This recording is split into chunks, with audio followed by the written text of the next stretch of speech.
Well, folks, what's the crack? Welcome back, Jinterz Gang. Jack here. Today we're going to find out if a 200-pound engine can save my project car. So let's go. So first of all, we need to get a hoist. I went out, picked this up for I think 140 quid. Then of course I had to go collect my bonnet from Wrexham, which is like 40-50 miles away, and pick up the 200-pound engine. So that's in the boot. Don't worry, the dents did pop out. Some other stuff as well. Really busy day today, so I went to look at my engine, and you can see here that there's a wee bit of rust on it, where the head maintenance services is. So I ended up just going out with offers on engine cream with the guy across from me. Got me for 140 quid. It's an old CD unit, it's a bit tired, made in 2007. And I got a full engine. Right guys, how's it going? Welcome back to the garage. We've been really busy the last few days. I've decided I want the car on the road. The engine we have is in bits and it's been sat out for a while, so everything's sort of rusty and corroded. It's going to take some time. And I'm going to send it off to get the block done, etc. professionally, because there's a wee bit of rust now at the top. I've got a donor engine here, I'll show it in a second, and we've got more or less everything ready to rock. I got a hoist as well, so we're looking good on our end. Let's get started. Right, I don't know why, but I'm actually anxious for some reason working on a car. I've got the weight as in the Sump, so plan is take off the clutch, because I can't remember. We need to take off the clutch anyway, but I can't remember because we're putting. I don't know why, I actually feel anxious for some reason. Anyway, we're going to take off the clutch because I've got the Bofi racing clutch to install. We also need to swap over the Sump to the one that I tapped for the turbo drain as well. Yeah, so if you're new around here, just bear in mind, I am not a professional. This is the first time in a long time I've worked on this car mechanically. I've just spent a couple of years doing the welding and the painting and, you know, motivational crises and all of this. So yeah, you can tell, I am nervous as hell and winging it.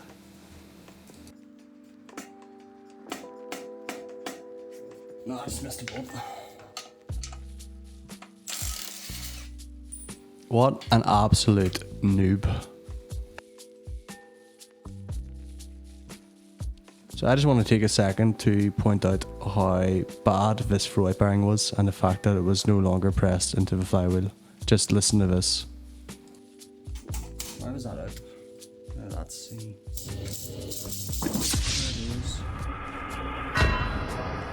So the next step is to take off the flywheel because I want to check the rear main seal. These have quite a bad habit of leaking on the MX5s. And yeah, it's just general maintenance because it'll be a real pain to sort this out whenever it's in the car. Because it would be a gearbox off kind of job. And if you remember as well, we're turbocharging this engine. Well, it previously was. So we need to fit the sump with the train. And also the clutch that can handle the extra 100 or so brake horsepower. So, aye.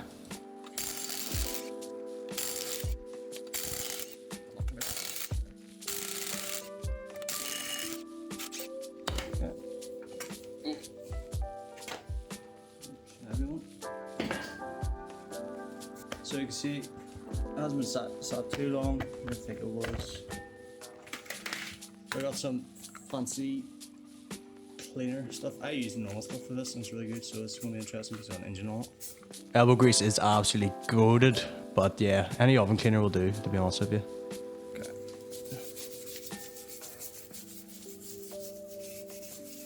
Safe to say, something's leaking anyway. So I'm just going to remove this wee plate that's used for mounting the starter and for locating the gearbox onto the block. There's a couple of 10 mils, one's for holding the plate into place and the other one is for holding on the dipstick bracket, I believe. So yeah, and also the earth. Jesus.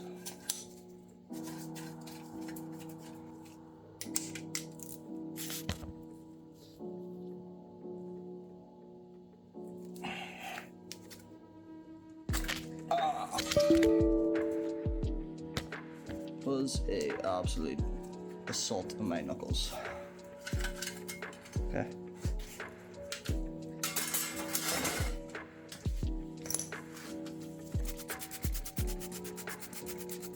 So next up, we need to take off the engine mounts. They're 17mm and they go across the block and the sump, so we need to remove them now.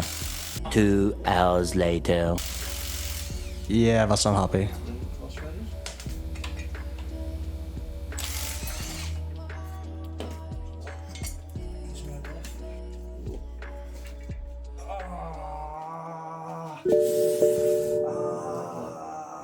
Back off the block. Everything this garage hates me. Fuck. So I'm trying to work out whether or not I need to take off the. I'm pretty to take off the sump. It looks like from here that I don't need to. I have to do some googling. Okay, so from what I can tell, we don't need to do anything here to get to the sump. So I'm just gonna have to drop it, see what happens. So that's the plan.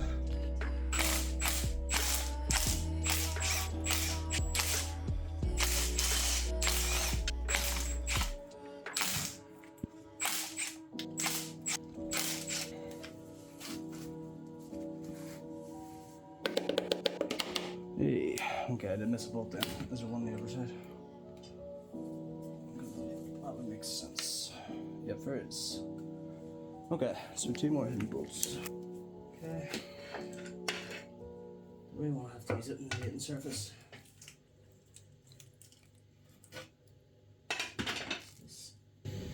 This engine has been drained. Oh, no, no, no, no.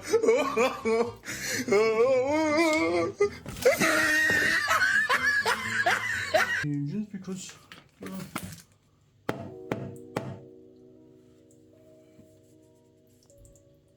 Oh, you dick.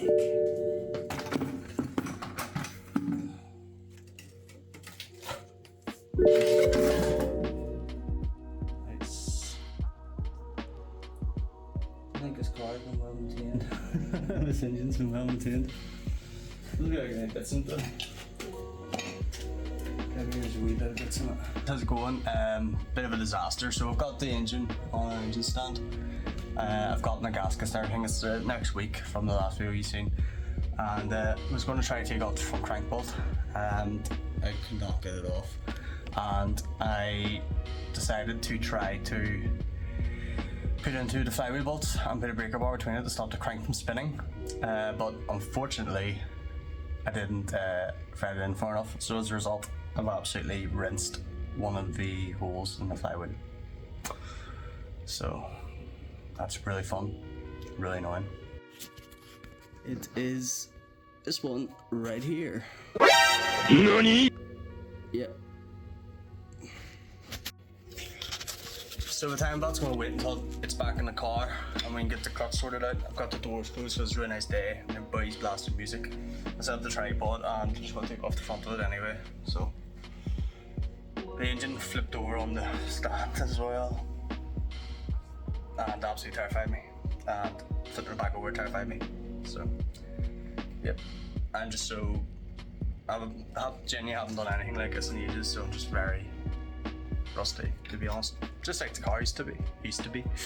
But yeah, I get back into it. Sorry about all the lights. It's because I can't see shit in here with the doors closed. So, cheers. I'm gonna take off the fan cover, check the belts. Let's be getting back to it, buddy. 10 now.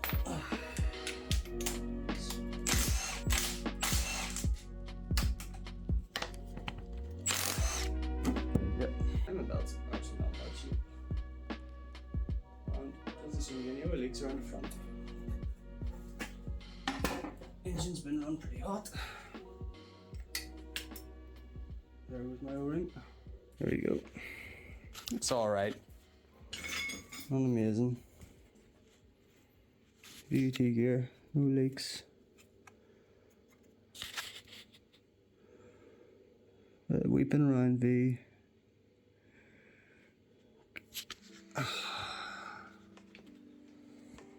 weeping around the rock cover rather than anything else, like, so I'm just sort of going around and taking off the old silicone. It's a wee bit concerning though, right? Because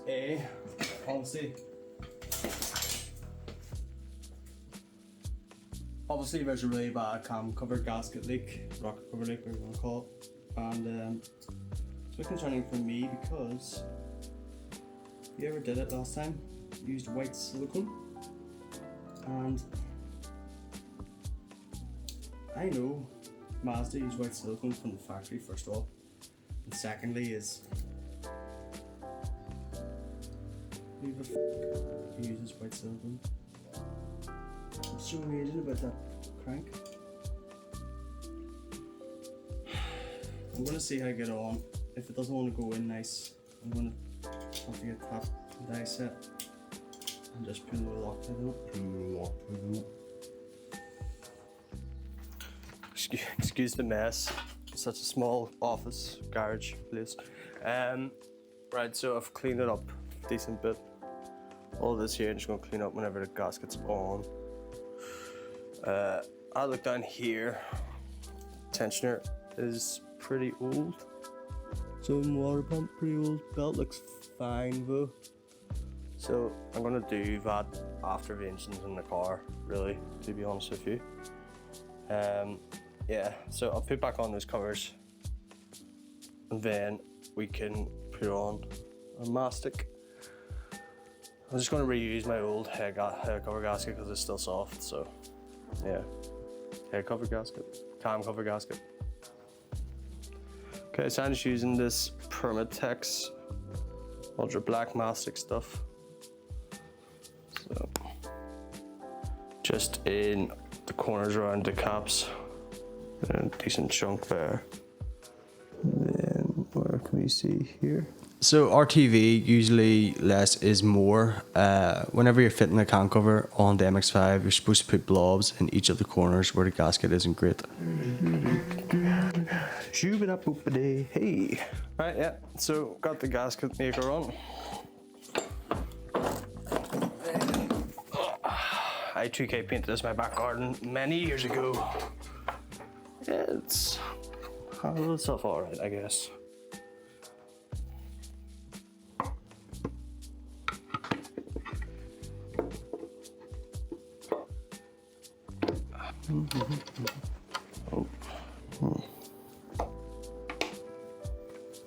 Why is that not sitting down flush? The VVT gear. Okay. Oh, fuck. There we go. It's a nice mod, doesn't it? Just to be able to do it this way rather than having to paint it. I don't know. What bolts are there? Oh, look at me. I actually did something sensible. Put them in one single place. 1, 2, 3. This on the low setting.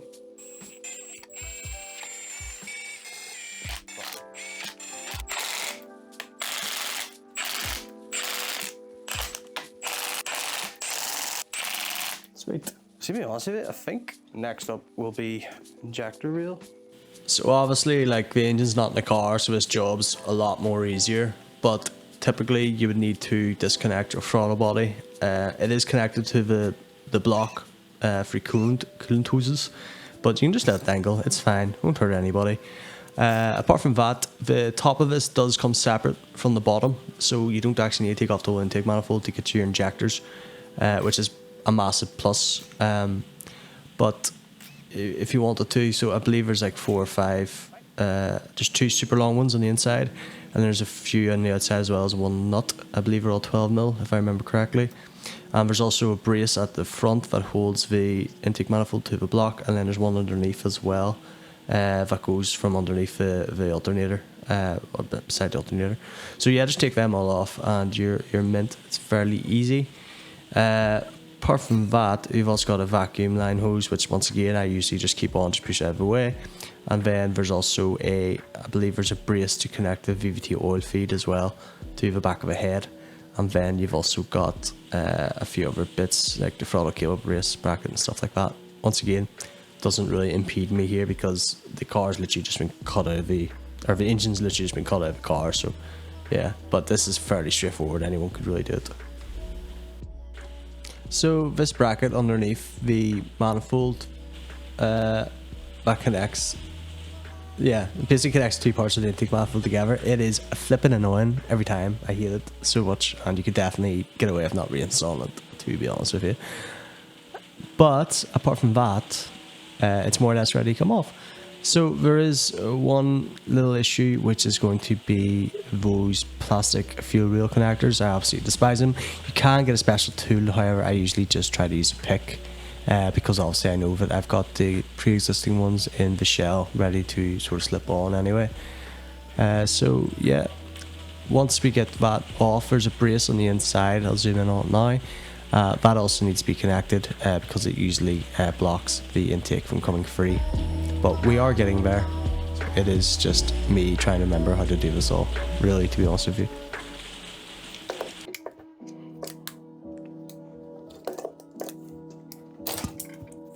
Finally, these clips here, I hate them.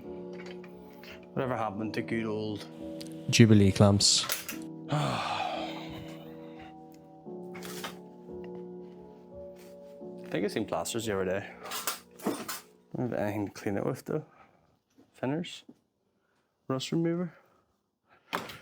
What you had to take off. There we go. Now I need to take it off. Move the direction of it. And here we go. I also was not aware. This gasket here is really difficult to get. What the hell is that? Why the hell is that? This engine isn't healthy. I don't think it's a good engine, but alas, we'll keep going. Right. Take off this fuel reel. Yeah, you can sort of see. It almost looks like I'm working on a cool engine now because of the rocker cover.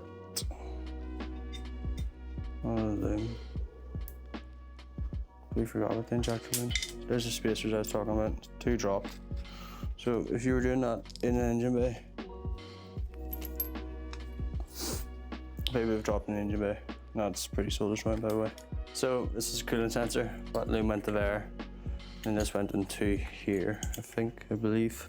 So that's why I just take off. Remove that. This is where it's stuck on, so you need to get that off somehow. Whenever you're removing the loom from the fuel reel, just be mindful of, I think there's 2 or 3 plastic clips. They're very easy to break, and trust me, it's a lot nicer whenever you can just pop it back in whenever you're putting it together. So yeah, be careful, quite fragile. So previously, whenever my car was turbocharged, I dealt a lot with a guy called Alex Hickson, who I heavily recommend. I got a few things off him. One of the things that I got was a set of Bosch EV14 injectors. They are $550, I think, off the top of my head, and it comes pre-supplied with the required loom and the spacers, and they're literally plug and play. Really easy to set up. So that's handy. But yeah, these fuel reels, this fuel reel and these injectors, you know, they would probably suit like a 1.6 supercharged application, so you can definitely sell them on because they are a decent size. Once again, I used to have Denso yellow RX-8s, I believe they're 420cc, and just be really careful of them. There's a lot of fake RX-8 injectors on the market, so it's just something to be mindful of. And obviously, fuel is super duper important for any sort of forced induction application, just for controlling heat and stuff like that as well. So you really want to make sure that you've got a proper good regulated fuel mixture. You know something? I'm really struggling to film stuff because I don't really have much motivation because I really can't see this video doing very well or many people being interested. And that just reminds me of a guy I know, Jason, who we both started YouTube at the same time. He's been consistent. He's doing cooler and cooler stuff. I'm not talking about MX5s. I'm talking about flipping Mark 1 Pajeros. He's got like a skimmer at the moment on hydraulics, you know? And he's actually really talented. He's a bit rash. Less rash than me, but he's actually really quite talented. So, did I not loosen that? Or has it just gotten tighter because the bottom's undone? Almost not loosened it.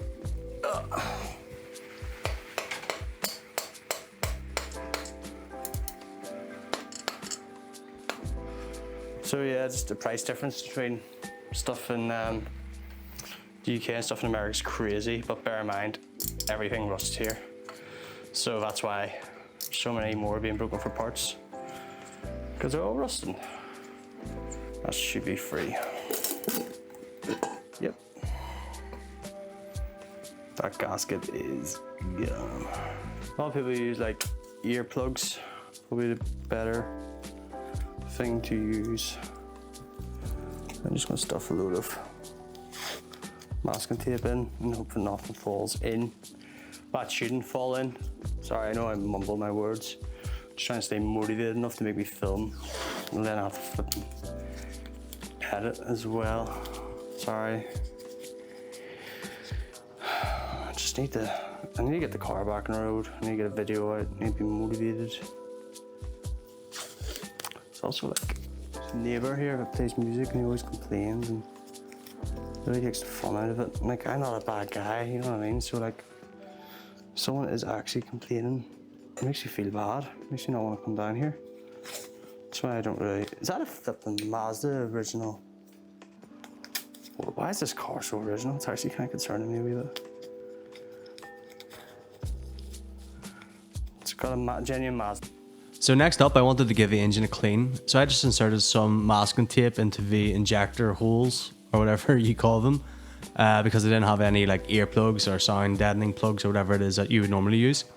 And then I got some brand new gloves and I put them right where the intake holes are. Intake ports is probably the correct term. And I just wanted to get the head nice and shiny. So I decided it was a good idea to use some citrus cleaner. Then I also used some oven cleaner, well, heavy degreaser. Just note to you guys, probably not the best idea to mix chemicals in a non-ventilated space. So do your own research. So after I let the solution sit for a while and do its thing or work its magic, I then brushed it with basically, it's kind of like a big toothbrush. It's basically like, yeah, like a nylon brush.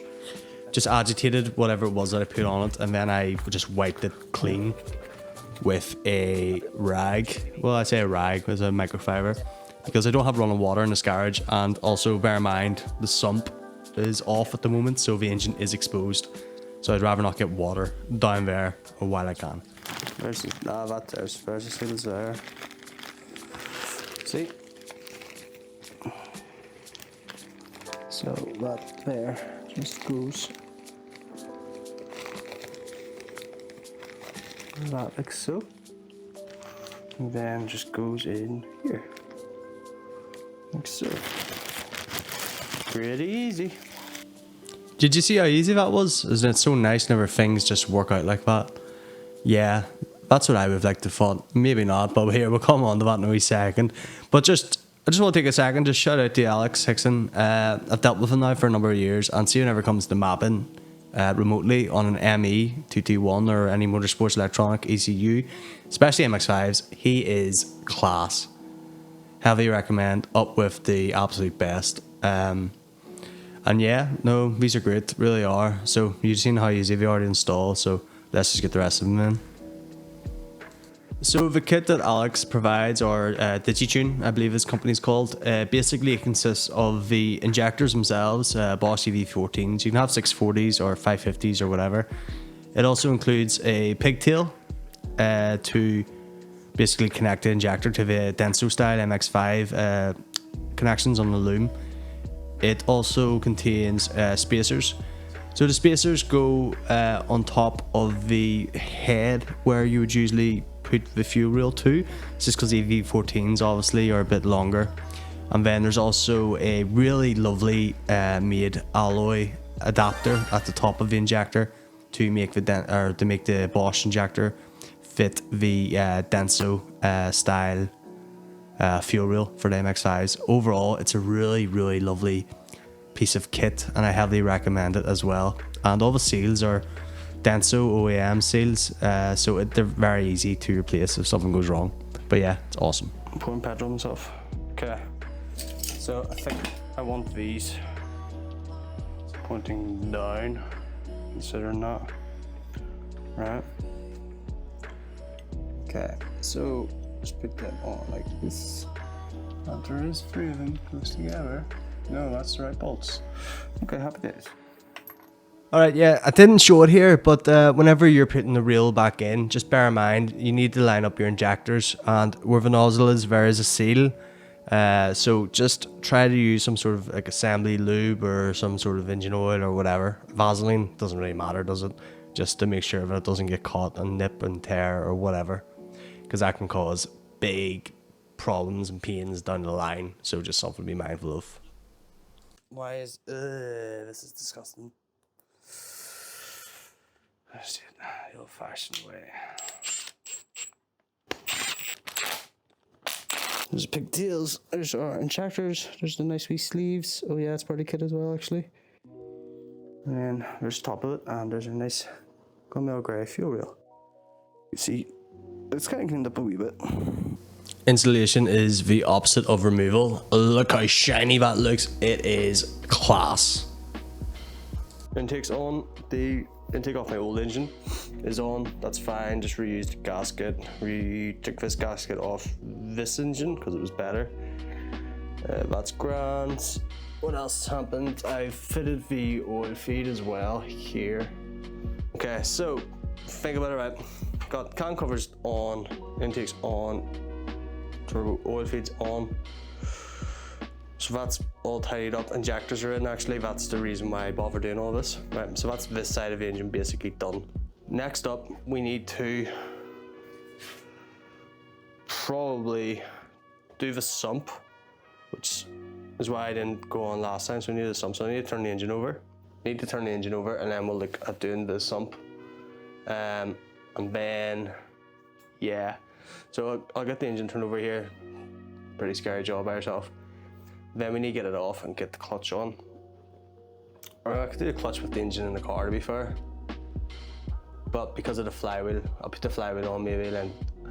See, to be honest with you, I feel like I'd rather, because the car's so low, I don't have a lift, I'd rather put the gearbox. I'd put the gearbox in when the engine's in the car, I think, is the sort of the way I'm looking at this. But yeah, I'll flip the engine over and we can have a look underneath. Okay, so that is never not going to be terrifying by myself, to be honest with you. Sometimes you just want your mates with you. I'm actually not really too sure how the half moon seals work. Is that one there? Is that gasket? Can't really tell. I'm probably, to be honest with you, gonna need to do a wee bit of googling. So I'm gonna do Google here and I'll get back to you. Okay, so now I've got the old sump off. I'm just returning to my new sump, which is also my old one, just showing off the turbo oil drain I previously fitted. And I'm also fitting in a Skid Nation baffle that I've got lying around. I think they're like £80. How it works is just basically 2 plastic flaps that let oil in and out to stop it from starving and cornering. And I also had issues fitting this because I realized that there's still this spacer in it. Right, I tried to take that out, so I tried to put a socket on it to keep it the right size. And now the socket's stuck, but I got it out by 5 scripts. So yeah, that's good. So that should go in now. I don't know anymore. Windows tray doesn't look damaged, so which is good. I'll just sort that out a wee bit quickly, and it's raining like crazy. Put the sump back on. So I actually had the sump back on, all put back together, and decided to strip it because I wasn't too sure about whether or not those half moon seals would have, well, kept sealing. Unfortunately at this stage it was raining really heavily, so yeah, I was going to do a voiceover instead. So you can see that, if you look, I'll zoom in on it now, you can see a notch. This lines up perfectly to a notch on the half moon seal. One side is slightly bigger than the other, and there's also a midpoint as well for centering. So you can see here, just putting down some RTV, sorry about my hair. So yeah, just putting in some RTV, and the reason why we use that is to basically help locate and stick the half moon seal into place. It is quite fidgety, but after a certain amount of time, you kind of just get it to mold in. I think these are the cheapest half moon seals you can buy. I think I got them on eBay for about £7 or £8. So what more can you really expect? Pretty sure you also put RTV in the outside of them as well. Now we're just doing the RTV on the crank side, just to help stick it down, get located. This side has the locator sort of slot to put the rubber into to keep it positioned, really, to be honest with you. It was a lot more fidgety on the crank side. What we got in the end. I did press it in completely and tried to sort it out a few times and also had to stick it back down again, but I figured I'll be sorted by torquing it down. Okay guys, sorry, I just wanted to get the sump cleaned again.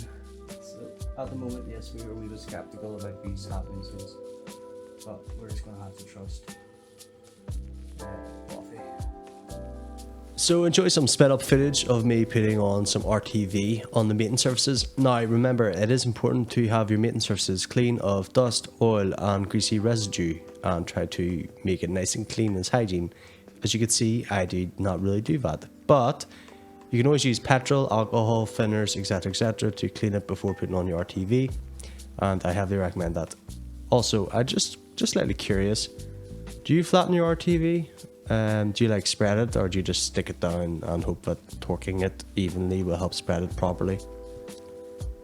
Anyway, I got a bit of spillage and a bit of overage, so I went around with a quick rag after just to clean up any parts that shouldn't have any RTV on them. It's like a wee locating sleeve down here. Caused me issues yesterday. So there's like a locating sleeve that goes in between the block and the sump. I thought that was the issue and it wasn't fitting correctly, but I just hammered and hammered. Kept hammering with rubber mallet, and I don't think it made a difference. What a pain. So after I tried to readjust it a few times and it didn't really get any better, it's just, yeah, it just wasn't fitting on. So eventually I just got fed up and just thought, you know what, let's send it. Yeah. I'll get it in alright.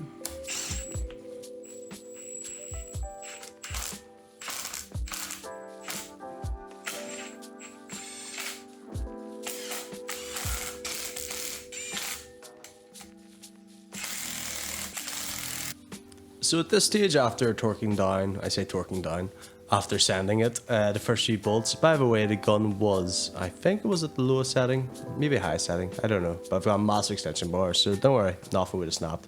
It's only a wee 1/4 inch impact.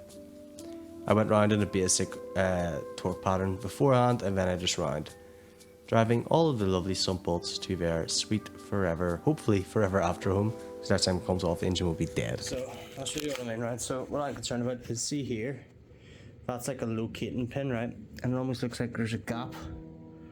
You can kind of see it. Bear in mind, everything else torqued to the tits. Look over here. This is what caused us the issue yesterday. There's like a pin or a sleeve. You see, yeah, that doesn't look very tight, does it? But then you look here, and you can see there's no gap between the windows tray, but then all of a sudden over here, take this monster gap. There's our lovely RTV here, right? But then if you look at the old sump, don't do it like sand. So if you look at the old sump here, so the cylinder sleeve's there, right? Okay, fair enough, yeah, that's the same height as this, right? But if you look here, look at the gap between that and that, right? And then look at the side profile, you can see it does sort of curve down naturally, but if this is up top, then that should be as well, unless the whole sump is bent somehow, and like, that's not gonna happen, is it really? Turn on the flash, I'll have to go to normal. You can see there, what the hell? But anyway, you can see the windows tray, you just see it no way through, so that's annoying. I just want to show you. There's no cap. It is supposed to look like that. Nice and inverted. We'll let that seal it. We'll see how we get on. So, alright guys, so obviously got some bad news. Don't know if I showed you it or not, remember, but it's not that bolt. So I think it should be fine, right? Just to let you know, I snapped it using a hand tool, right? It wasn't because of the gun, and not that stupid. Even though see it does, there's a lot of RTV around it, should be fine. It's also, it's got like a bolt, I don't know, like an inch away on either side, so should be alright. Okay, I'm going to flip the engine over and take off the stand, get the engine in the air. I'm going to see if we can somehow get this flywheel on, because I stripped one of the crank bolt holes as well.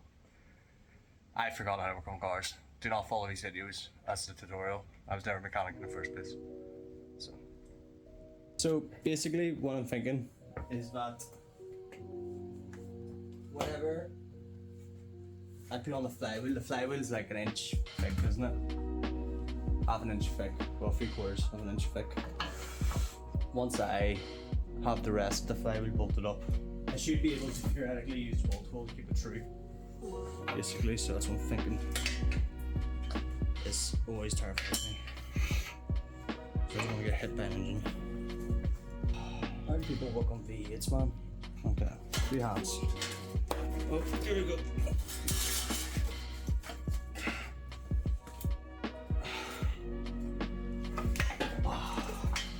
But yeah, I always try to rush things.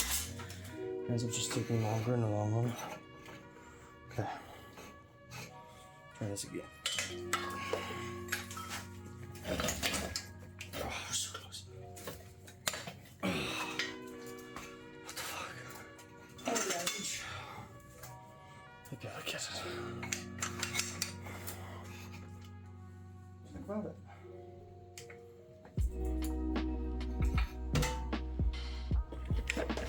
Sure does look good for all the mistakes I've made anyway.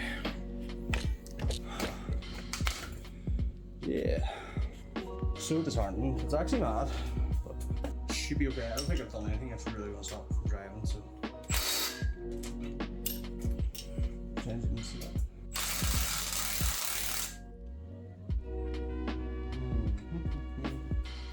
Oh, that's supported enough.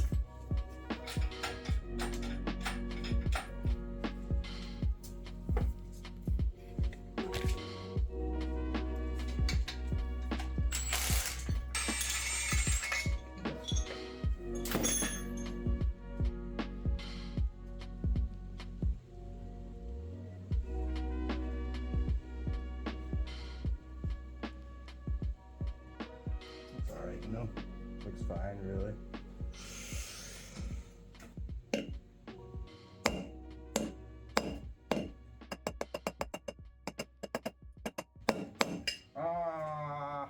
Yeah, that's fine. See, done before, and I didn't do it because I did it before, but that's something I forgot not to do, and now I've hurt myself. So it's just, obviously I just need to work on cars again, and then I remember all these things. Holy fuck, look at that bad boy. Anyway, that's on, so good. Gonna take a wee breather here. Right, I think I'm done, even though I haven't really done anything. But we'll see if this goes out in video or not. I've just ordered a tap and I've ordered some Loctite. Probably will risk it with the Sump, I'm not sure.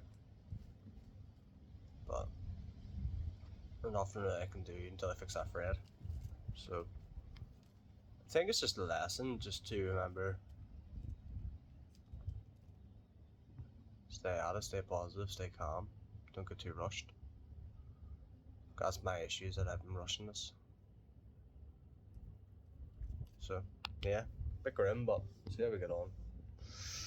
Probably will somehow make a video out of this because YouTube likes it whenever you post a video frequently, and I haven't had a video out for a while, so if I post a new video, probably won't get anyone viewing them. So put this out in the video, see where we get from there, but get the car up soon.